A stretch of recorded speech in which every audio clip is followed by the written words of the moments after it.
আসসালামু আলাইকুম। ক্লাস 10 তোমাদের আগের দিনকে আমাদের উপপাদ্য একটা হয়েছে।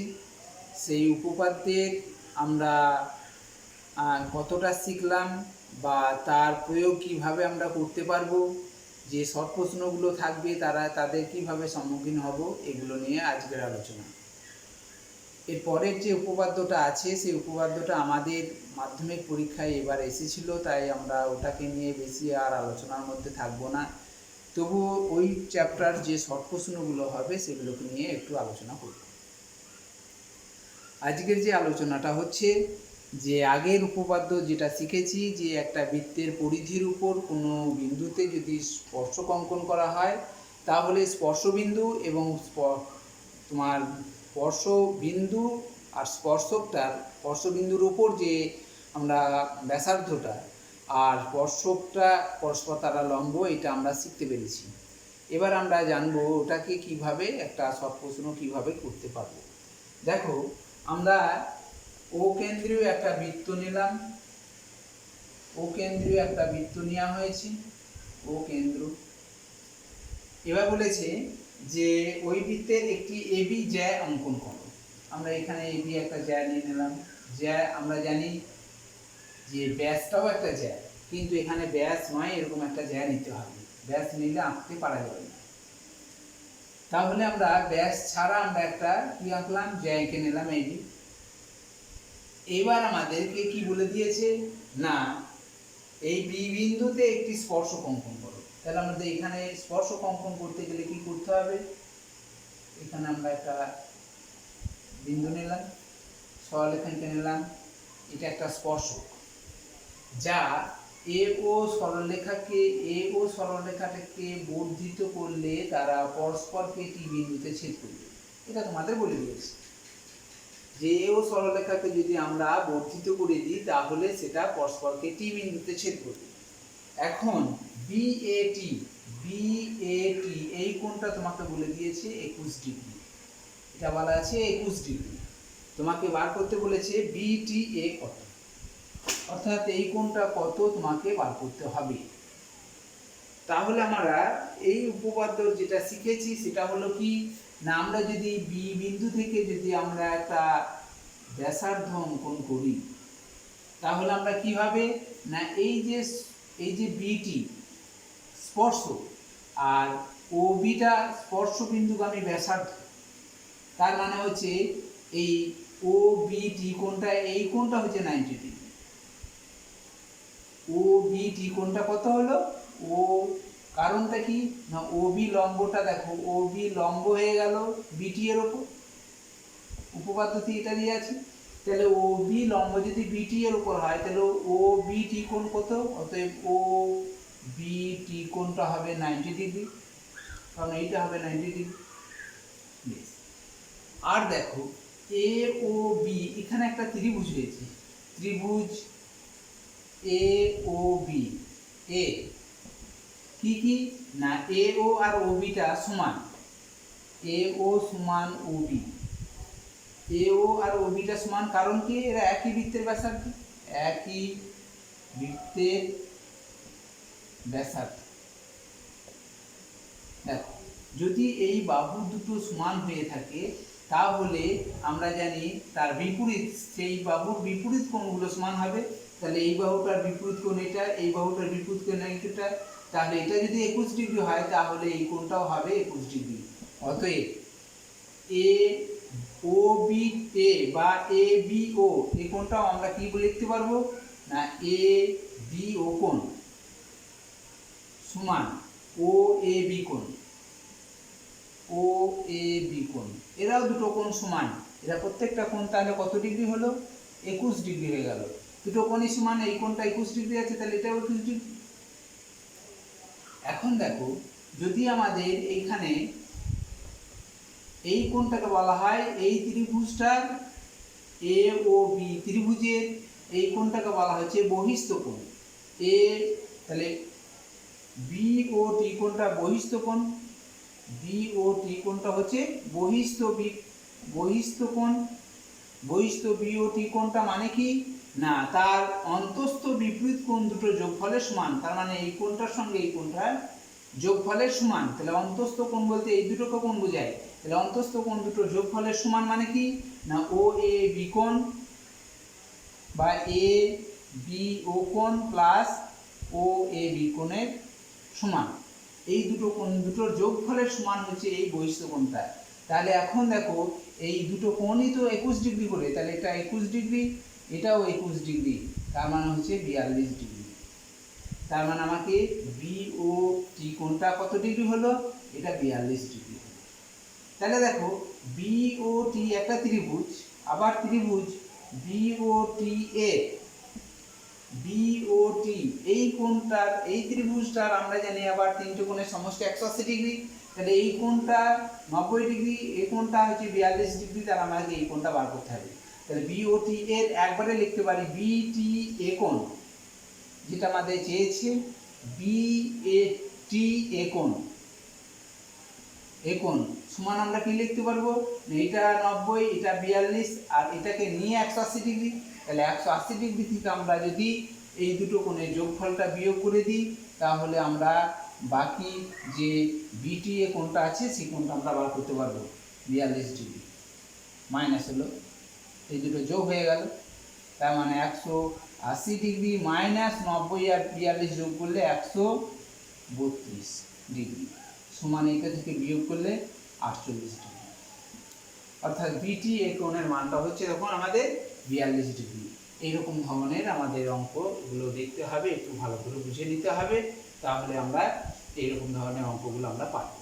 তাহলে এখানে ও বিটা স্পর্শ বিন্দুগামী ব্যাসার্ধ আর বিটিটা হচ্ছে স্পর্শক, তাহলে এটা 90 ডিগ্রি কোণ উৎপন্ন হবে। এইটুকু অঙ্কটা, এইটা শিখতে পারলে বাকিগুলো তোমরা তো জানো, এগুলো তোমরা নিজেরা করতে পারবে।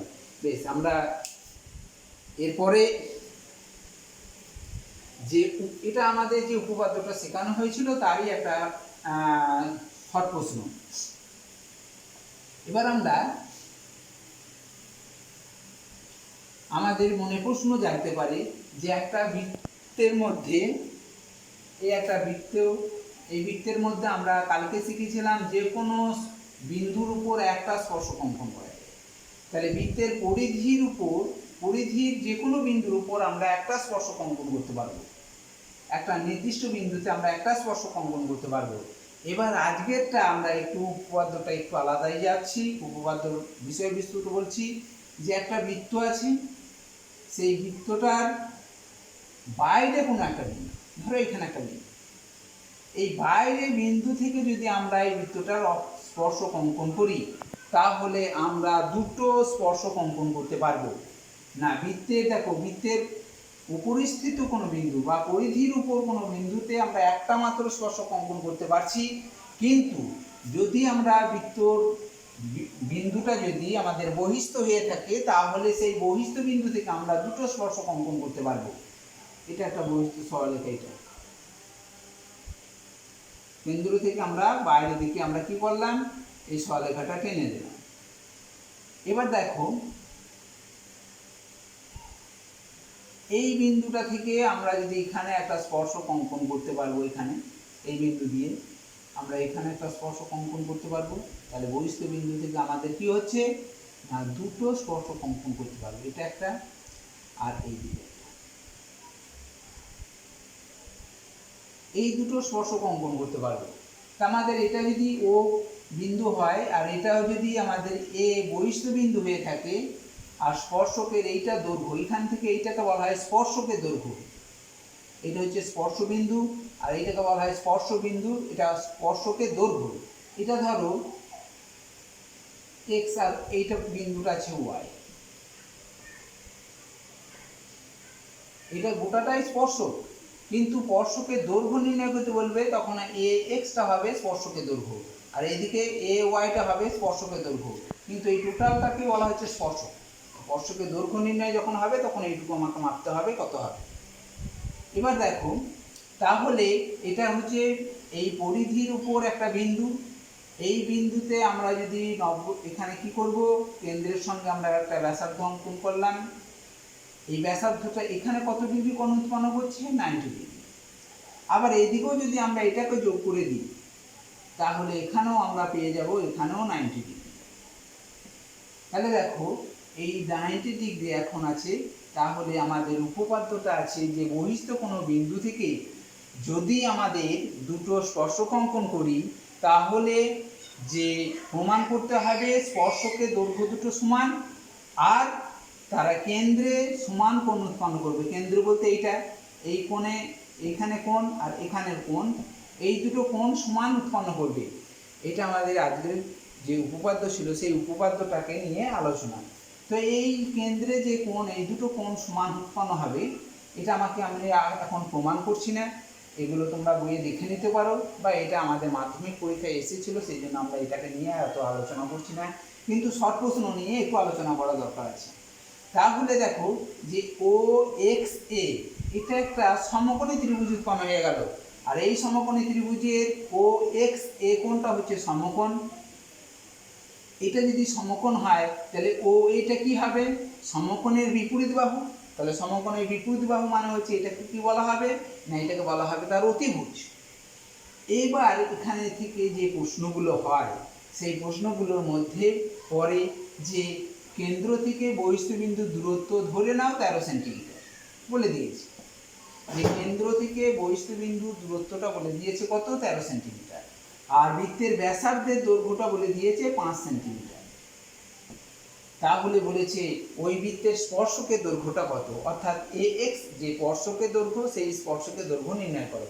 তাহলে দেখো এ ও এক্স একটা সমকোণী ত্রিভুজ পেয়ে যাচ্ছি, এ এক্স ও সমকোণী ত্রিভুজ, এ ও এক্স সমকোণী। এই সমকোণী ত্রিভুজের আমরা অতিভুজ জানি, তার লম্বটা জানি, ভূমিটা বার করতে হবে।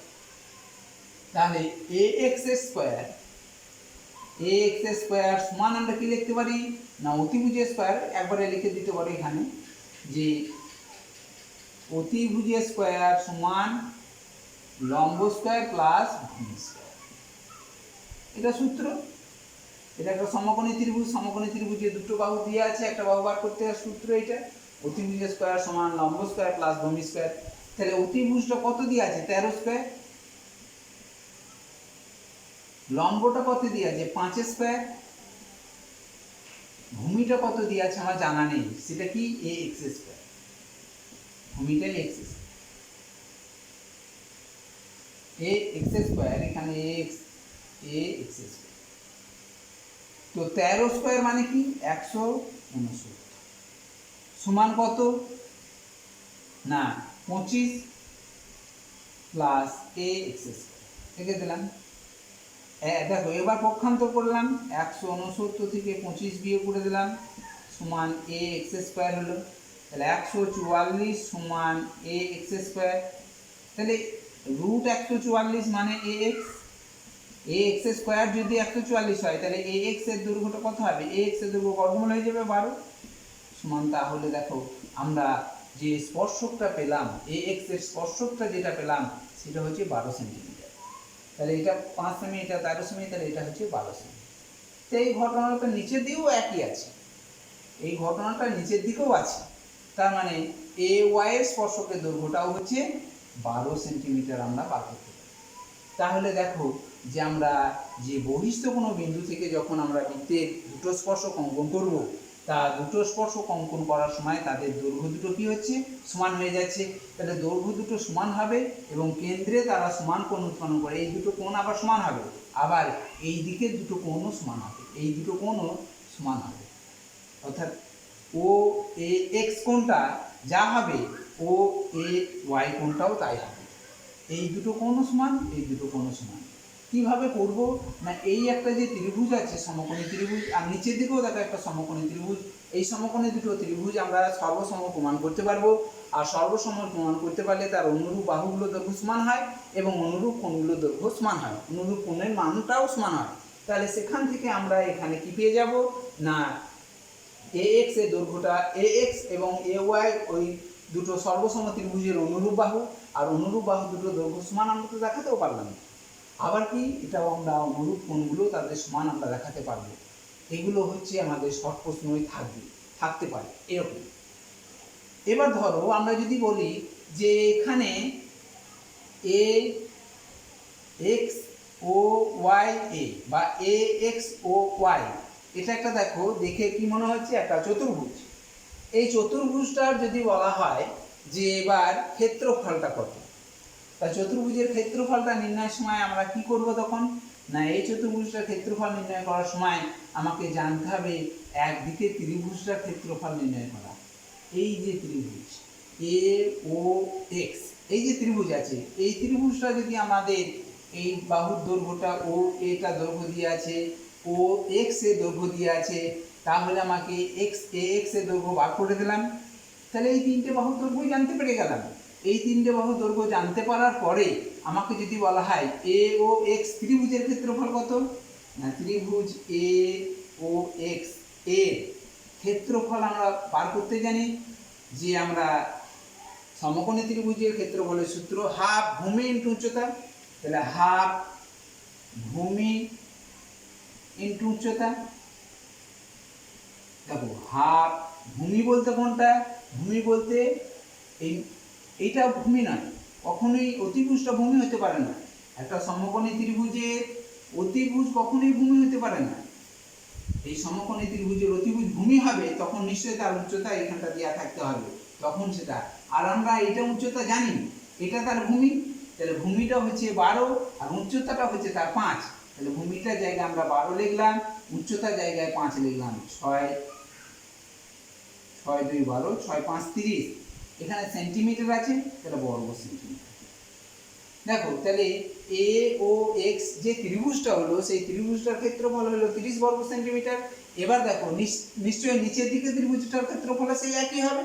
তাহলে এ ও ওয়াই ত্রিভুজটার ক্ষেত্রফল হচ্ছে 30 বর্গ সেন্টিমিটার। তাহলে এই দুটো মিলিয়ে তো আমরা এ এক্স ও ওয়াই চতুর্ভুজ পেয়ে যাচ্ছি।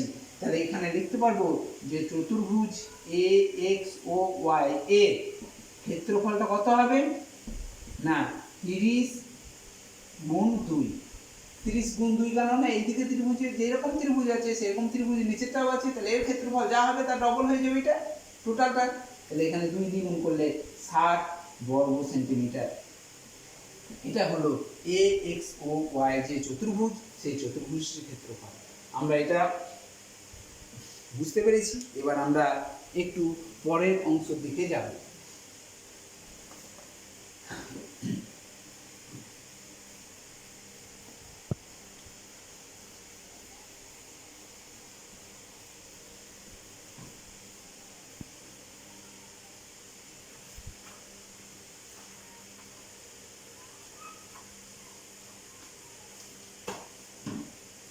আমরা নিজে করি 21.1 পেজ নাম্বার 213, পেজ নাম্বারটা 213।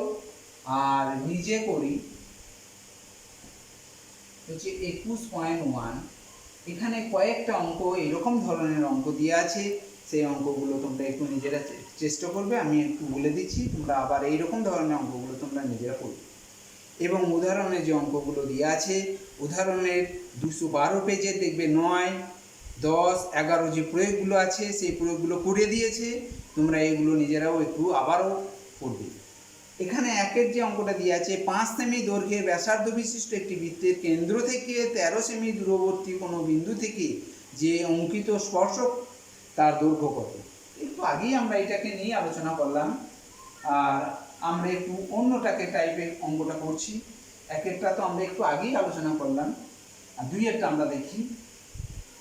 যে ও কেন্দ্রীয় একটা বৃত্ত আছে, ও কেন্দ্রীয় একটা বৃত্ত, কেন্দ্র থেকে 13 সেমি দূরে, কেন্দ্র থেকে 13 সেমি দূরে অবস্থিত পি একটি বিন্দু, এটা হচ্ছে 13 সেমি। কেন্দ্র থেকে পি বিন্দু দূরত্ব হচ্ছে 13 সেন্টিমিটার। পি বিন্দুতে অঙ্কিত স্পর্শকের দৈর্ঘ্য, পি বিন্দু থেকে যে অঙ্কন করব স্পর্শকটা, সেই স্পর্শকটার দৈর্ঘ্য, তার মানে এইখানে নির্দিষ্ট একটা বিন্দুতে ছেদ করছে বৃত্তের, এই স্পর্শকটার দৈর্ঘ্য হচ্ছে 12 সেন্টিমিটার। তাহলে বৃত্তের ব্যাসার্ধ দৈর্ঘ্য কত, চেয়েছে বৃত্তের ব্যাসার্ধের দৈর্ঘ্য বা ব্যাসের দৈর্ঘ্য যাই বলবে সেটা তোমাকে নিয়ে নেবে। তো আমরা এখান থেকে আমরা লিখতে পারি যে এখানে ধরো, এখানে আমরা কিউ বিন্দুতে ছেদ করলো, পি কিউটা স্পর্শক, তাহলে পি কিউ স্পর্শকের দৈর্ঘ্য 12 সেন্টিমিটার বলে দিয়েছে, ও পিটা বলে দিয়েছে কি না কেন্দ্র থেকে স্পর্শকের বহিস্থ বিন্দুর দূরত্ব, আর ও কিউটাকে বলা হচ্ছে বৃত্তের ব্যাসার্ধ। তাহলে দেখো যে আমরা জানি যে এই কোণটা 90 ডিগ্রি হয়, আমরা জানি যে ও কিউ লম্ব কিউ পিও বা পিকিও, কারণ এটা হচ্ছে স্পর্শবিন্দু আর এটা হচ্ছে স্পর্শবিন্দু, আর এটাকে বলা হচ্ছে স্পর্শক, আর এটাকে বলা হচ্ছে স্পর্শবিন্দুগামী ব্যাসার্ধ। তাহলে স্পর্শক আর স্পর্শবিন্দুগামী ব্যাসার্ধ এরা পরস্পর লম্ব হয়। তাহলে আমরা লিখলাম ও কিউ লম্ব পি কিউ এর উপর। এখন ও কিউ লম্ব পি কিউ এর উপর হলে ও কিউ পি কোণটা কি হবে, কোণ ও কিউ পি কোণটা হবে 90 ডিগ্রি। তাহলে এখানে একটা সমকোণী ত্রিভুজ উৎপন্ন হয়ে গেল, ত্রিভুজ পি ও কিউ,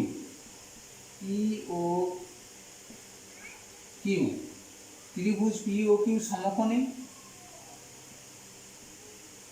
তাহলে এই সমকোণী ত্রিভুজের এটা 90 ডিগ্রি, তার মানে এইটাকে বলা হয় 90 ডিগ্রি, বিপরীত বাহুটাকে বলা হয় অতিভুজ।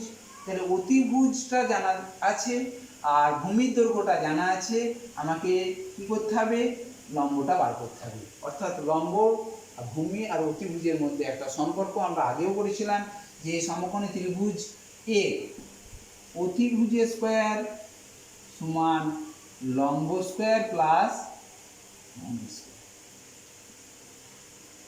এখান থেকে আমরা কি করব, মানগুলো বসিয়ে দিয়ে আমরা একটা মান পাবো, এটা তো আমরা আগেই শিখেছি। এবার এই জায়গাটা থেকেই আমরা যদি বলি যে এখানে কি বার করতে বলেছে, লম্বটা, তাহলে লম্বটা বার করতে গেলে অতিভুজের স্কয়ার থেকে ভূমি স্কয়ারটা বার বিয়োগ করা, এই জায়গা থেকেও আমরা করতে পারি, আবার একবারও করে দিতে পারি যে আমার কোনটা চেয়েছি, লম্বটা চেয়েছি, লম্ব স্কয়ার সমান একবারে লিখে দিতে পারো। একবারে আমরা এখান থেকেই আমরা লিখে দিতে পারি, এই সমকোণী ত্রিভুজ থেকে, এটা সূত্র দিয়েও করতে পারো, আবার একবারও লিখে দিতে পারি যে তাহলে এটা হচ্ছে লম্ব স্কয়ার, তার মানে হচ্ছে ও কিউ সমান একবারে রুট ওভার লিখে দিলাম, একবারে একটা লাইনেই হয়ে যাবে যে ও কিউ সমান রুট ওভার অতিভুজের স্কয়ার মাইনাস ভূমি স্কয়ার। তাহলে এটা ও কিউটা হচ্ছে কি লম্ব, তাহলে লম্ব স্কয়ার সমান অতিভুজের স্কয়ার মাইনাস ভূমি স্কয়ার, লম্ব স্কয়ার লিখবো না, একবারে লম্ব লিখবো, লম্ব সমান রুট ওভার অতিভুজের স্কয়ার মাইনাস ভূমি স্কয়ার। আবার যদি বলি যে শুধু অতিভুজ বার করতে হবে, তাহলে অতিভুজ সমান রুট ওভার লম্ব স্কয়ার প্লাস ভূমি স্কয়ার। আবার যদি তোমাকে বলা হয় ভূমি সমান কি, তাহলে ভূমি সমান অতিভুজের স্কয়ার মাইনাস লম্ব স্কয়ার। এই সূত্রগুলো আমরা একবারে বসিয়ে দিব, আমরা বার করতে পারবো যে যেটা বলছে সেটাকে আমরা সেই জায়গাটা খুঁজে দেখব। একমাত্র অতিভুজ যখন করব তখন লম্ব স্কয়ার প্লাস ভূমি স্কয়ার বর্গমূল, আর বাকি যেগুলো করব সেখান থেকে সবসময় বাকি যে দুটো বার করব অতিভুজের স্কয়ার থেকে, আর একটা যেটা দিয়ে আছে সেটা বার, বর্গটা বার। আর যদি আমাদের লম্বটা বার করতে বলে তাহলে আমরা অতিভুজের স্কয়ার মাইনাস ভূমি স্কয়ার বর্গমূল, অর্থাৎ অতিভুজ মানে কত 13 স্কয়ার, আর লম্ব কত, ভূমি কত 12 স্কয়ার। তাহলে 13 স্কয়ার মানে 169 আর 12 স্কয়ার মানে 144 সমান কত 25, আর 25 মানে হচ্ছে 5, এখানে সেন্টিমিটার আছে তাহলে এখানে সেন্টিমিটার, অর্থাৎ লম্বটা হচ্ছে অর্থাৎ ও কিউ এর দৈর্ঘ্য, অর্থাৎ ও কিউটা হচ্ছে এটা কি লম্ব আর এটাকেই বলা হচ্ছে ব্যাসার্ধ, অতএব ব্যাসার্ধের দৈর্ঘ্য কত হবে, অতএব বৃত্তের ব্যাসার্ধ, যদি বলে বৃত্তের ব্যাস কত তাহলে আবার সেটাকে আবার 2 দিয়ে গুণ করে দেবো, বৃত্তের ব্যাসার্ধ 5 সেন্টিমিটার, তাহলে ব্যাস তার ডবল হয়ে যাবে 10 সেন্টিমিটার হয়ে যাবে, যেটা বলবে সেটা বার করবো আমরা। এরপর আমরা 3 দাগের যে অঙ্কটা আছে সেটা একটু আলোচনা করি।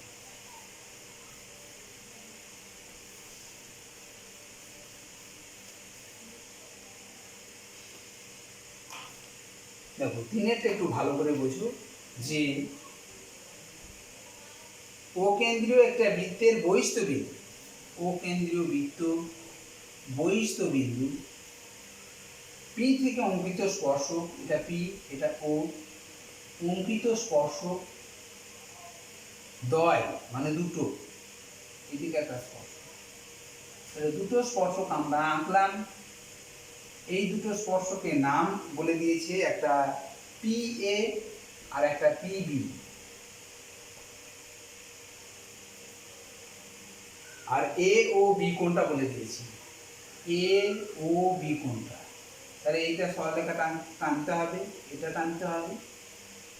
এই টোটাল কোণটা বলেছে কত, কোণ এ ও বি কোণ সমান কত, 120 ডিগ্রি, এটা বলেছি। এখন এপি বি কত, কোণ এপি বি কত, আর কোণ এপি ও, এপি ও এইটা বলে দিয়েছি। এখন তোমাকে এই দুটো কোণের মান বার করতে হবে। দেখো আমরা একটু বললাম যে এটা একটা উপপাদ্য, আমরা জিনিসগুলো আলোচনা করছি, তা উপপাদ্য জিনিসটা আমরা আলোচনা করেছিলাম। সেখানে স্পর্শকের দৈর্ঘ্য সমান হবে আর কেন্দ্রে তারা সমান কোণ উৎপন্ন করবে। বহিস্থ বিন্দু থেকে যে স্পর্শক দুটো অঙ্কন করব বৃত্তে, সেই স্পর্শকের দৈর্ঘ্য দুটো সমান হবে, অর্থাৎ এপি সমান বিপি হবে।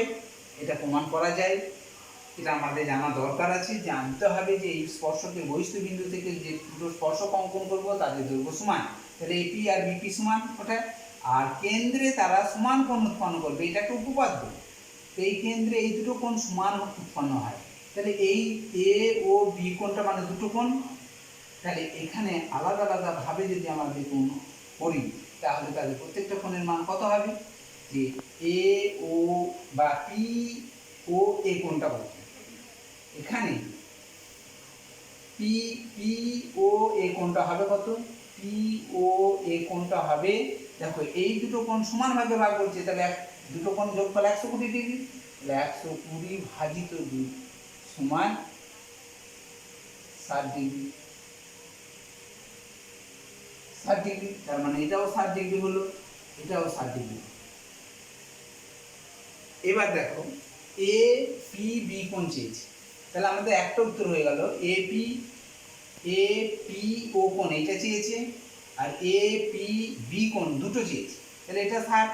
এই কোণটা তো আমরা জানি 90 ডিগ্রি, তাহলে এই কোণটা 90 ডিগ্রি, কারণ কি না ও এ লম্ব এপি এর উপর, ও এ লম্ব এপি এর উপর, অর্থাৎ ও এ পি কোণটা হবে, ও কোণ ও এ পি কোণটা হবে 90 ডিগ্রি, ও এ পি কোণটা 90 ডিগ্রি হলো, তাহলে এটাও 90 ডিগ্রি, তাহলে এই কোণটাও তো 90 ডিগ্রি হবে, এটাও 90 ডিগ্রি হবে।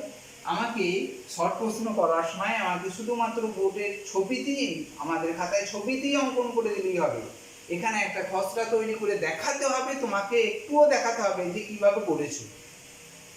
এখন এটা 90 ডিগ্রি, এটা 60 ডিগ্রি, তাহলে এই কোণটা আমরা স্বাভাবিকভাবেই আমরা বুঝতে পারছি যে এ ও পি একটা ত্রিভুজ, এই ত্রিভুজটা ত্রিভুজ এ ও পি, এ পি ও কোণটা কত হবে, কোণ এ পি ও কোণটা হবে কত না 180 ডিগ্রি থেকে এই দুটো কোণের যোগফলটা বিয়োগ করব, তাহলে 180 degree minus 90 degree plus 180 degree minus 150 degree সমান 30 ডিগ্রি।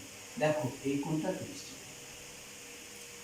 এখন এপি বি কোণটা, এপি বি কোণটা, এই কোণটা 30 ডিগ্রি হলে এই কোণটাও হবে 30 ডিগ্রি, এই কোণটাও আমাদের 30 ডিগ্রি, আমাদের যে কেন্দ্রে তারা সমান কোণ উৎপন্ন করবে এবং এখানে ও সমান কোণ উৎপন্ন করবে, তাহলে এপি বি কোণটা কত হবে, এ পি বি কোণটা হবে 30 ডিগ্রি গণিত এই দুটো কোণ সমান, বা 30 ডিগ্রি প্লাস 30 ডিগ্রি লিখতে পারো, দুটোই কোণ 30 ডিগ্রি, তাহলে হচ্ছে 60 ডিগ্রি।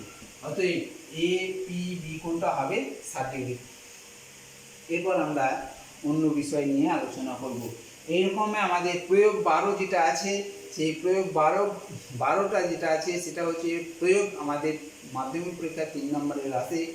এগুলো আমরা এখন আলোচনা করছি না, আমরা যখন স্কুল খুলবে তখন আমরা প্রয়োগ নিয়ে আলোচনা করব। সেখানে আমাদের যে যে বিষয়গুলো আছে প্রয়োগ নিয়ে যেগুলো আমাদের পড়া দরকার আছে খুবই, সেগুলো আমরা নিয়ে বেশি আলোচনা করব।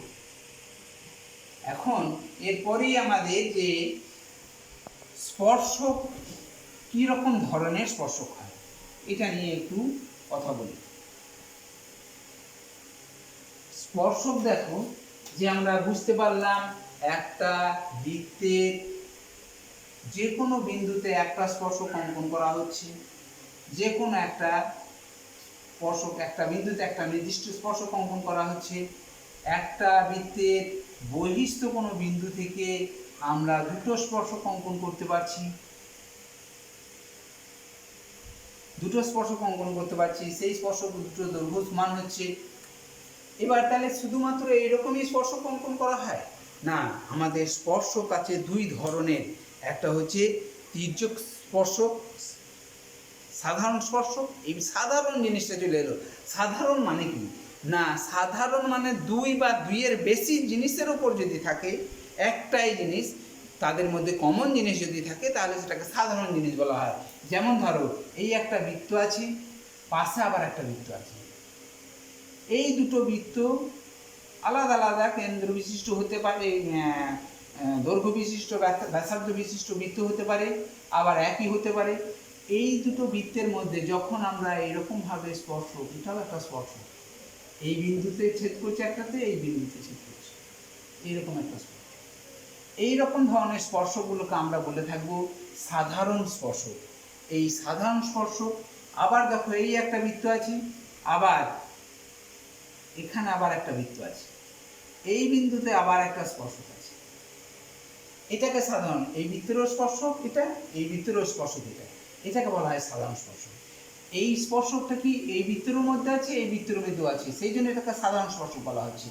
আবার কি না, ধরো এইরকম বৃত্ত আছে, থাকতে পারে এরকম ভিতরের দিকে আবার একটা বৃত্ত আছে, এখানেও বৃত্ত আছে, এটাও সাধারণ স্পর্শক। এরপর দেখো,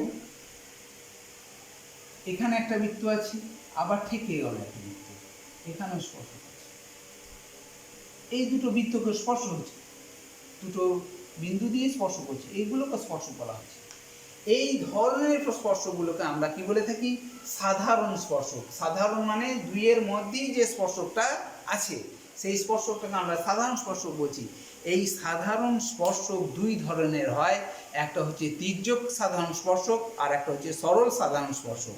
এবার প্রশ্ন হচ্ছে যে তির্যক সাধারণ স্পর্শক কিভাবে বুঝবো, আর সরল সাধারণ স্পর্শকটা কিভাবে বুঝবো। দেখো, যে আমাদের সরল সাধারণ স্পর্শক হতে গেলে যে কেন্দ্রটা আছে, এই বৃত্তের একই দিকে অবস্থিত যদি স্পর্শকটা হয়, এই বৃত্ত তার এই দিকেই আছে, একই দিকেই আছে, একই দিকে যখন স্পর্শকটা থাকছে, কেন্দ্রের একই দিকে যখন থাকছে, তখন সেই স্পর্শকটাকে আমরা কি বলে থাকি, সাধারণ স্পর্শক। তাহলে এটা একটা সাধারণ স্পর্শক, এটা একটা সাধারণ স্পর্শক, এটা একটা সাধারণ স্পর্শক, এগুলো সব সাধারণ স্পর্শক। আর সরল সাধারণ স্পর্শকটা তখনই বলবো না যখন স্পর্শকটা বৃত্তের একই দিকে থাকছে। তাহলে এই বৃত্তের এটাকে একটা সাধারণ স্পর্শক বলা হচ্ছে, আবার দেখো এই দিকে একটা সাধারণ স্পর্শক। দুটো সাধারণ স্পর্শক হতে পারে, একটা বৃত্তের দুটো সাধারণ স্পর্শক হতে পারে, এই দুটো সাধারণ স্পর্শক। আবার দেখো তির্যকটা কেমন না, সাধারণ স্পর্শকটা নিশ্চয়ই বুঝতে পারছিলাম যে বৃত্তের কেন্দ্রের একই দিকে যদি স্পর্শকটা হয়ে থাকে, সেটাকে বলা হবে সাধারণ স্পর্শক। আর এখানে দেখো, এখানে কেন্দ্র, এখানে কেন্দ্র, এটা সাধারণ স্পর্শক, কিন্তু সরল সাধারণ স্পর্শক নয়। এখানে সরল সাধারণ স্পর্শক এটা হতে পারে না, কারণ স্পর্শকটা কি হয়েছে না, বৃত্তের বিপরীত দিকে অবস্থিত, কেন্দ্রের বিপরীত দিকে অবস্থিত। এই কেন্দ্রের এই দিকে আছে, এই কেন্দ্রের এই দিকে আছে, তাহলে কেন্দ্রের বিপরীত দিকে অবস্থিত হলে সেটাকে বলবো তির্যক সাধারণ স্পর্শক। এটা কেন্দ্র, এটা কেন্দ্র, দেখো কেন্দ্রের একই দিকে এই কেন্দ্রটা একই দিকে আছে, একই দিকে থাকার জন্য এটাকে আমরা বলবো কি না, সরল সাধারণ স্পর্শক। তাহলে এটা কি, বৃত্তের কেন্দ্র এটা, তাহলে এটাকে সরল সাধারণ স্পর্শক বলা হয়েছে, এটাকেও একটা সরল সাধারণ স্পর্শক বলা হয়েছে। তাহলে সরল সাধারণ স্পর্শক কতগুলো আঁকা যাবে, তির্যক সাধারণ স্পর্শক কতগুলো আঁকা যাবে, আমরা পরবর্তীতে আমরা আবার এটাকে নিয়ে আবার আলোচনা করব। আর কিছু শর্ট প্রশ্ন এখনো বাকি আছে, সেই শর্ট প্রশ্নগুলোকে নিয়ে আলোচনা করব। এখন দেখো তির্যক সাধারণ স্পর্শক এইরকমও হয়। এখানে স্পর্শক এই দিকে সোজা আঁকলাম, এইটাকে এইখান থেকে এইটা, এই যে স্পর্শক, এই স্পর্শকটা বলা হয়েছে তির্যক স্পর্শক। কেন না, দেখো এই স্পর্শকটা কেন্দ্রের বিপরীত দিকে আছে, এই স্পর্শকটা একটা কেন্দ্র ওই দিকে আছে, একটা কেন্দ্র এই দিকে আছে। যখন এইরকম হবে সেই রকম স্পর্শকটা আমরা কি বলে থাকবো? তির্যক সাধারণ স্পর্শক। তাহলে দেখো দুটো বৃত্ত আছে, দুটো বৃত্ত একটু দূরে যখন থাকছে, মানে পরস্পরকে যখন ছেদ করছে না, তখন যখন ছেদ না করছে তখন তার মধ্যে স্পর্শক অঙ্কন করা যাচ্ছে কটা? না, চারটে স্পর্শক অঙ্কন করা যাচ্ছে। চারটের মধ্যে দুটো সরল স্পর্শক সাধারণ স্পর্শক আর দুটো তির্যক সাধারণ স্পর্শক। দেখো দুটো বৃত্তকে পরস্পরকে স্পর্শ করছে, স্পর্শ মানে টাচ করা, তা স্পর্শ করছে। এই স্পর্শ করলে সেখানে কতগুলো আমরা স্পর্শক অঙ্কন করতে পারবো? না, এখানে একটা সাধারণ স্পর্শক অঙ্কন করলাম, এখানে একটা সাধারণ স্পর্শক অঙ্কন করলাম, এখানে একটা সাধারণ স্পর্শক অঙ্কন করলাম। তাহলে কতগুলো আমরা স্পর্শক অঙ্কন করতে পারছি? দুটো বৃত্তকে যখন পরস্পরকে টাচ করছে বা স্পর্শ করছে তখন আমরা সেখানে তিনটে স্পর্শক অঙ্কন করতে পারছি। একটাকে বলা হচ্ছে তির্যক সাধারণ স্পর্শক, আর দুটো দেখো সরল সাধারণ স্পর্শক। এই দুটো সরল সাধারণ স্পর্শক আর এটাকে বলা হচ্ছে তির্যক সাধারণ স্পর্শক। টোটাল তিনটে স্পর্শক অঙ্কন করা হচ্ছে। যদি দুটো বৃত্তকে পরস্পর, এটাকে বলা হচ্ছে স্পর্শ করছে কিভাবে? না, বহিস্থভাবে। এই একটা বৃত্ত, এই একটা বৃত্ত বাইরে স্পর্শ করছে, এটাকে বলা হয়েছে বাইরে। যখন বৃত্ত দুটোকে স্পর্শ করবে তখন তাদের মধ্যে আমরা কি পাবো? তিনটে স্পর্শক পাবো। সেই তিনটে স্পর্শকের মধ্যে দুটো সরল সাধারণ স্পর্শক, একটা তির্যক স্পর্শক।